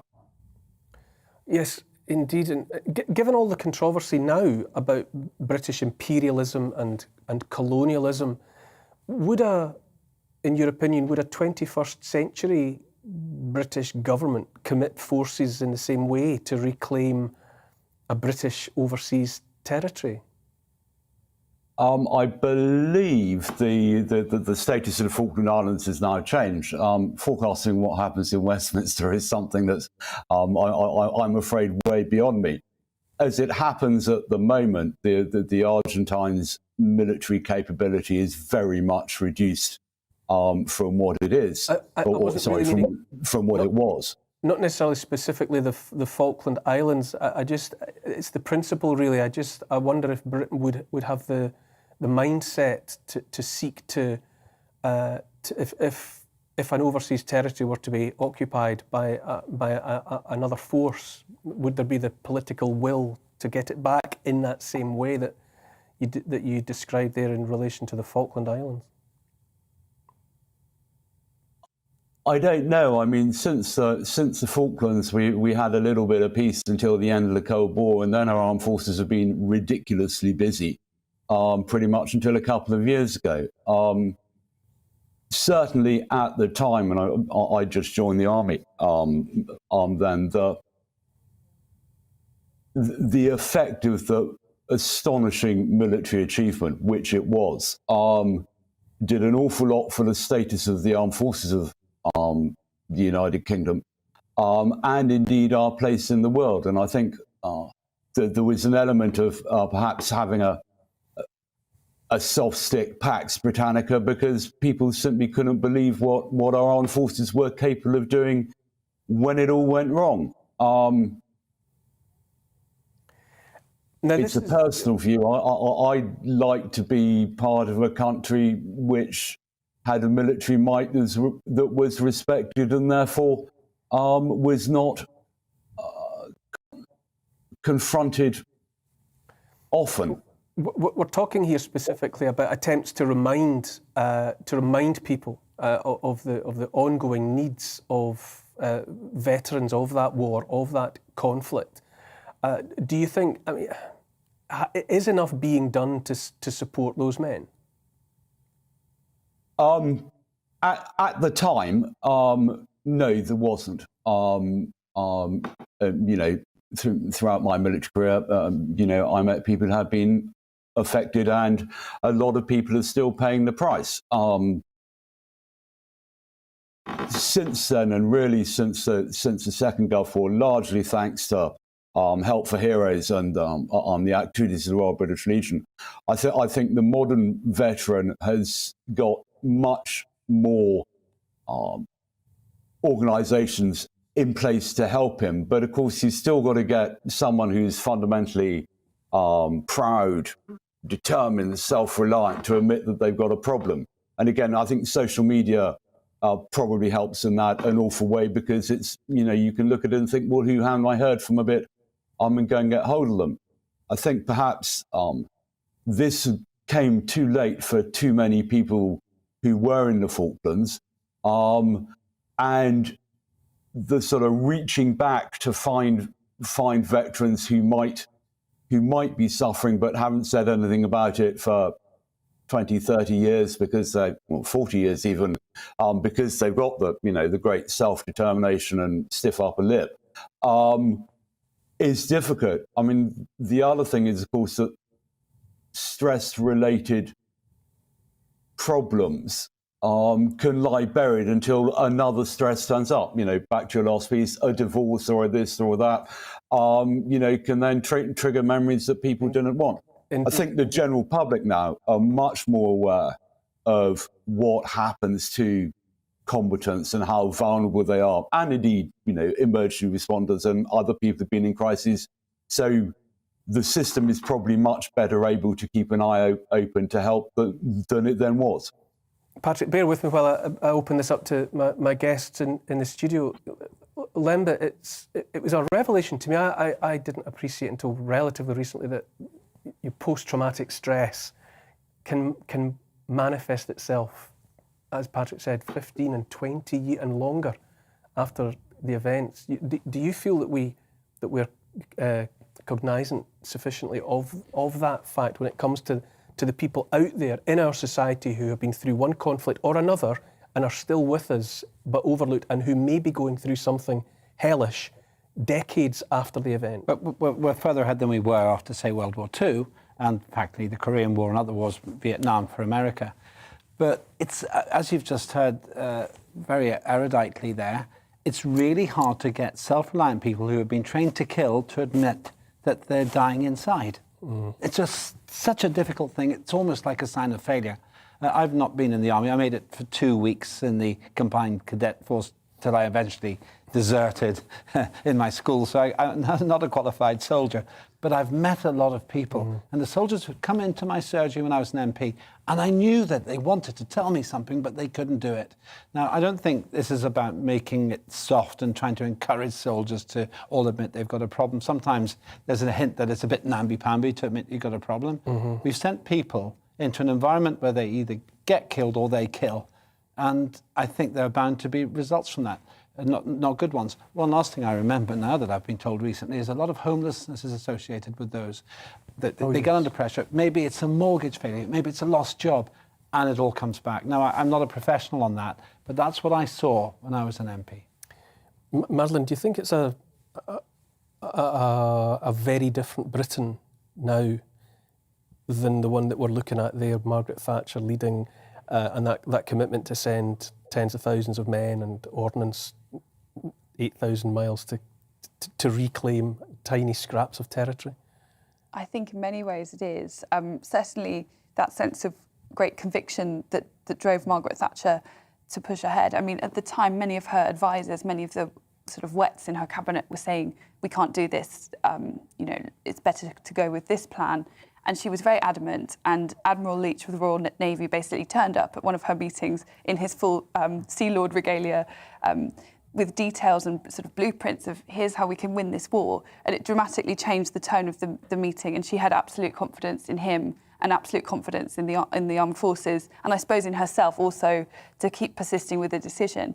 Now I think our armed forces remains as fantastic as ever. I'm not sure that our politicians have that sense of resolve and firm principles that keep them anchored, and their decisions are backed up by a kind of consistency and logic. I don't see very much of that anymore these days. But then again, I think Margaret Thatcher was a very special politician. You don't get many politicians like her. To the pound, no, you don't. Consider this very short fact. It was 40 years ago. When it began, when Falklands War began, it was only 37 years after the end of World War II. Blimey. And I only figured that out recently. I'm not sure with the politicians we have now, we would have got the result we did get in World War II. Patrick, to come back to you there, what should the younger generation coming through be learning, be being told about the Falklands War 40 years ago? Probably three things. Firstly, wars can happen to you without you doing anything particularly wrong, and people who carry your passport or have an alliance with you or an obligation with you can suddenly look to you and say, hang about, there's a bit of paper that 5 prime ministers ago someone signed or whatever that says you're going to come and fix it. It is impossible to build an armed force quickly. You have to have them there in training, and it's one of the things Putin's finding out the hard way. The second thing is that even when you go off and you think it's going to be easy, it never is. Stuff goes wrong.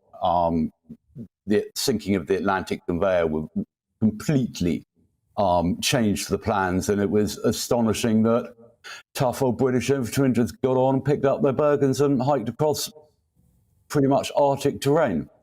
And finally, perhaps one for politicians, war is messy and horrible, and you're seeing bits of it, censored bits of it, from social media and Maripol. I mean, if you're going to go to war, if you say, you know, we need to go and fight about that, ultimately that means you're sending some mother's son to go up a hill while he's being shot at and sticking a bayonet into the guts of someone else's mother's son. And that is not to be enterprised lightly. No, indeed. It's harrowing to hear it described in those terms, isn't it? You know, there were bayonet charges in the Falklands War, and no doubt we haven't seen the end of that for some other mother's sons. I think that you've just heard the most graphic description of all about what war is about. We pay taxes, somebody else goes to war. Lest we forget, whether you are into peace or a peacenik or a hawk, some people die because of decisions we make in Parliament. Absolutely. That is all we've got time for. That's all from me on Neil Oliver Live tonight. My thanks as always to my panel, to Lemba Opic, to Madeline Grant, to all my guests, to Patrick, waiting online there. Thank you so much for being with us. Next up, it's Mark Dolan tonight, and I will see you at the same time next week. Looking ahead to tomorrow's weather, and the UK is looking cold with a widespread frost for many. However, it will be a bright start. Let's take a look at the details. Starting in the southwest of England, and it'll be a cold start, especially in the east with a frost for many inland areas. It will be a dry and bright start. Sunday will also start cold across the southeast of England, with many places near or below freezing. However, it will also be dry and bright. South Wales will start cold and frosty, but with some mist, fog and freezing fog too. Fog most likely around the Bristol Channel and valleys. Patchy mist and fog is also likely in the northwest, where it will be a cold and frosty start for all, but it will be dry with plenty of sunshine on offer. The northeast of England will also start Sunday cold with a frost for many. It will be dry with sunny spells here, but some patchy mist and fog is also likely for some. Southern Scotland will start Sunday morning dry with plenty of sunshine, but it will be cold and frosty here too. Clouds will gradually increase from the north during the morning. Thickening cloud will also gradually edge across Northern Ireland through the morning on Sunday, but it will start off dry and sunny, but also cold with a widespread frost. It'll remain dry with sunny spells for many, but cloud and some rain will edge into northern Scotland and Northern Ireland.